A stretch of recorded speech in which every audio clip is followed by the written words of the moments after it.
Rajasthan rent control act 2001 के important चीज़ आपको बताना चाहूँगा।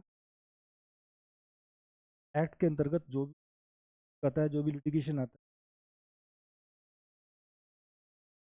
है, एक तरफ पक्षकार होता है लैंडलॉर्ड और दूसरी तरफ पक्षकार होता है टेनेंट, किराएदार।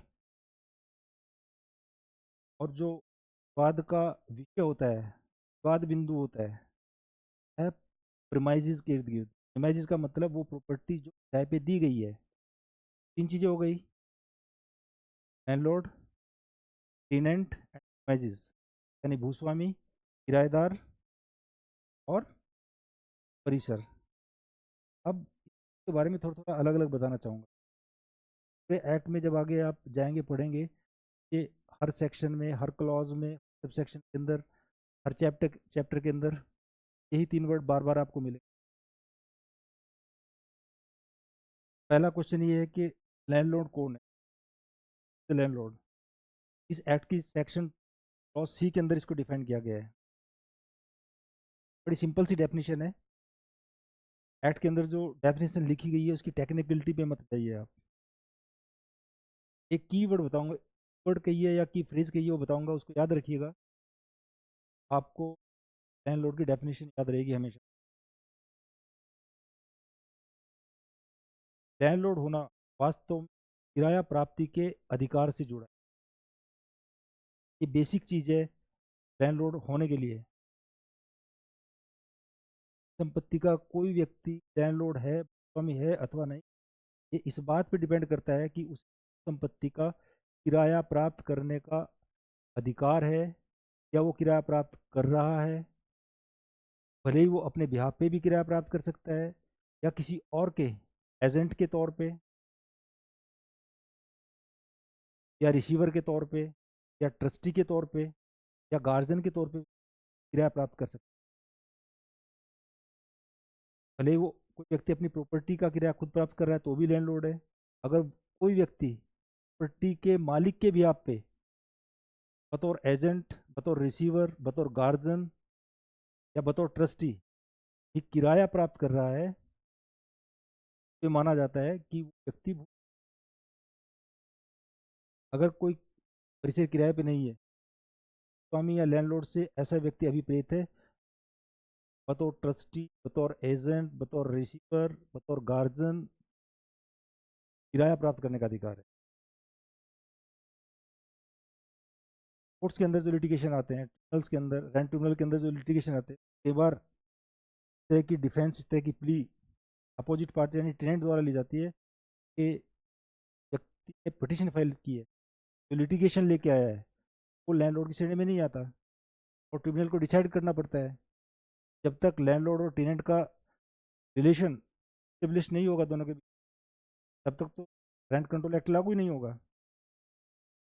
ये जानकारी के हिसाब से बहुत इंपॉर्टेंट है ये जानना कि लैंडलॉर्ड कौन होता है। अब आते हैं टेनेंट की डेफिनेशन।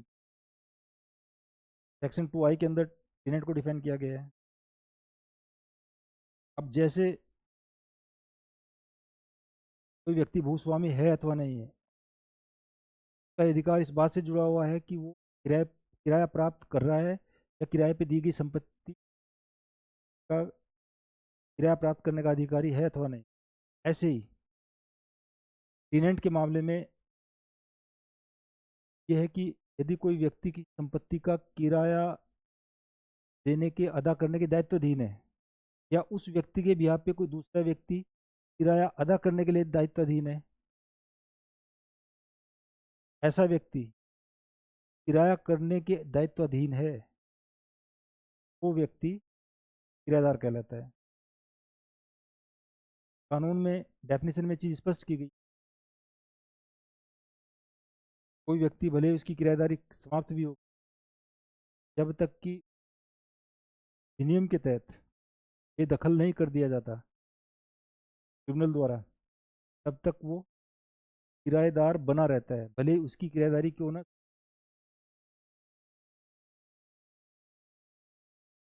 कई बार ऐसा होता है कि कोई किराएदार है, उसके साथ में उसका परिवार साथ में रह रहा है, उसके पेरेंट्स साथ में रह रहे हैं, उसके बच्चे, पत्नी वगैरह साथ में रह रहे हैं, डेथ हो गई, किराएदारी के नाम थी।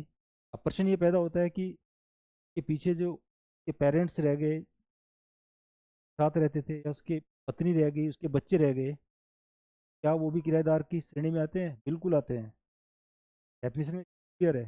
लेकिन शर्त यही है कि ऐसे पेरेंट्स, ऐसे बच्चे, ऐसी पत्नी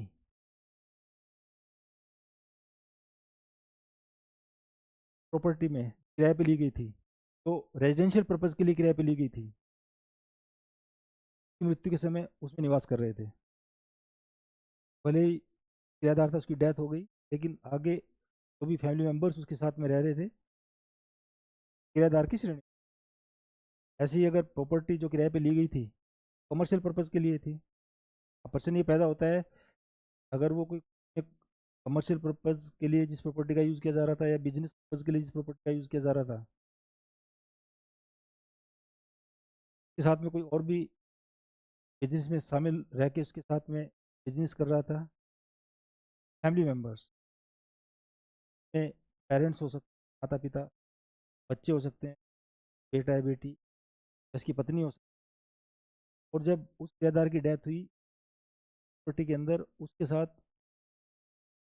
बिजनेस में शामिल थे और कर रहे थे, किराएदार की डेथ होने के बाद भी किराएदार माना जाता है फैमिली मेंबर्स को, बिजनेस पर्पज के लिए या कमर्शियल पर्पज के लिए कि साथ उस डेथ के समय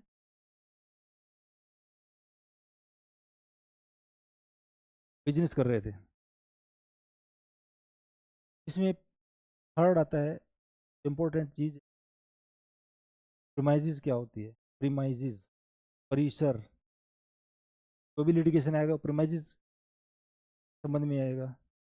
अगर कोई प्रॉपर्टी किराए पे दी गई है लेकिन प्रीमाइजेस की श्रेणी में नहीं आती है, as defined in this act, फिर लिटिगेशन इस एक्ट में नहीं। तो मैं इस बात को जोड़ दे के कह रहा हूँ कि अगर कोई संपत्ति किराए पे दी गई है, उसका लिटिगेशन, उसका विवाद तभी इस एक्ट से कवर होगा यदि वो प्रीमाइजेस की श्रेणी। अब जैसे लैंड है, लैंड प्रीमाइजेस की श्रेणी में आएगी इसमें, बशर्ते कि वो एग्रीकल्चर लैंड नहीं है। अब एग्रीकल्चर लैंड के तौर पे नहीं किया जा रहा है। एग्रीकल्चर लैंड के संबंध में प्रोविजन अलग से, एक्ट ही अलग है, राजस्थान टेनेंसी एक्ट, उससे गवर्न होता है। ऐसी कोई बिल्डिंग या पार्ट ऑफ बिल्डिंग, बशर्ते कि वो फार्म बिल्डिंग नहीं होनी चाहिए, तो किराए पे दिया गया है या जिसको किराए पे देना इंटेंडेड है, आशायित है, भले ही रेजिडेंशियल पर्पज़ के लिए या दूसरे पर्पजेज़ के लिए भी प्रीमाइजेस की श्रेणी में आएगी। किराएदारी के संबंध में कोई विवाद अगर आता है तो एक्ट से कवर होगा। अब ऐसी जो बिल्डिंग या पार्ट ऑफ बिल्डिंग किराए पे दी गई है, से लगता हुआ कोई garden, ground, godown, garage, out house अगर है, तो इसके साथ किराए पे दिया जा सकता है। जब कोई संपत्ति किराए पे दी जा सकती है, फर्नीचर वगैरह होता है, और तो लैंडलॉर्ड के यूज के लिए दिए जाते हैं किराए पे, वो बिल्डिंग का पार्ट ही समझा जाता है, उसको किराए पे दिया जा सकता है। ऐसे कि बिल्डिंग के अंदर कोई फिटिंग्स है, और एमिनिटीज या सुख सुविधाएं दूसरी बिल्डिंग के बेनिफिशियल एंजॉयमेंट के लिए रखी गई हैं, वो भी किराए पे दी जा सकती है। या ऐसी जो संपत्ति किराए पे दी गई, आसपास जो लगी हुई भूमि है, भी किराए पे दिया जा सकता है। बट प्रीसर या प्रीमाइजेस की डेफिनेशन में क्लियर की गई है कि जब तक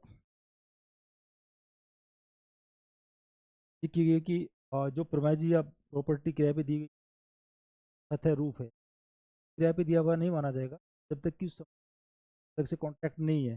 अगर अलग से कॉन्ट्रैक्ट है कि भाई छत भी किराए पे दी जा रही है, तो छत भी किराए पे दी जाएगी, जानी मानी जाएगी, उसी प्रोमाइजेस का हिस्सा होगी, अदरवाइज नहीं होगी। ऐसे एकोमोडेशन है, ऐसी प्रॉपर्टीज हैं, अगर किराए पे दिया भी जाता है,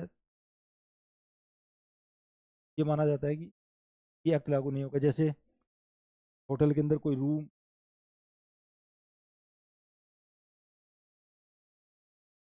सराय, धर्मशाला में कोई रूम, बोर्डिंग हाउस में कोई या हॉस्टल में कोई रूम, अगर इन किराए पे दिया जा रहा है, ये एक्ट से गवर्न नहीं होंगे। अब कौन से प्रेमाइजेज नहीं आएंगे, एक लिस्ट बनती है अलग से। एग्रीकल्चर, ऐसी लैंड जो एग्रीकल्चर पर्पज़ के लिए यूज़ हो रही है, किराएदारी के संबंध में ये कानून लागू नहीं हो। प्रेमाइजेज किराए पे दी गई है, छत किराए पे दी गई नहीं मानी जाएगी जब तक कि उसके अलग से कॉन्ट्रैक्ट।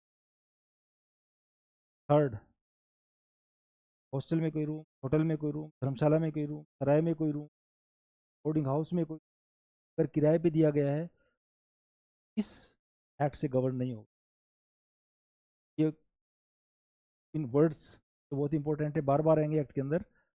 डेफिनेशन के बारे में और उनके एक्सप्लेन किया है, आप एक बार इसको रिवाइज करें।